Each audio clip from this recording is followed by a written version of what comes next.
Welcome to Fast Fix. Today I'll be explaining what is Spotify AI DJ.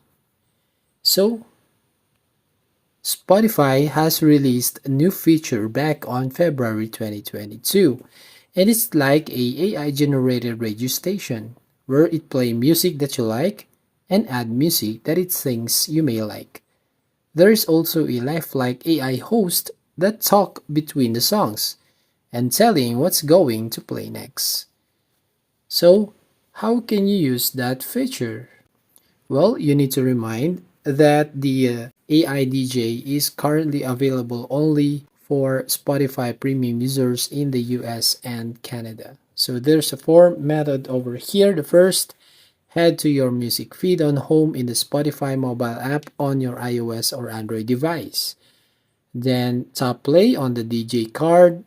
Then let Spotify do the rest. The DJ will serve a lineup of music alongside short commentary on the songs and artists picked just for you. And the fourth, not feeling the vibe, just hit the DJ button at the bottom right of the screen to be taken to a different genre, artist, or mood. You need to download your Spotify app. Go to your Google Play Store and search for Spotify.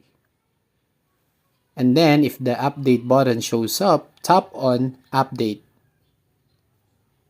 So when you open your Spotify app, you can see at the top left corner the AI DJ. So that's it. If you find this helpful, don't forget to like and subscribe and ring the bell icon to notify you to the next video.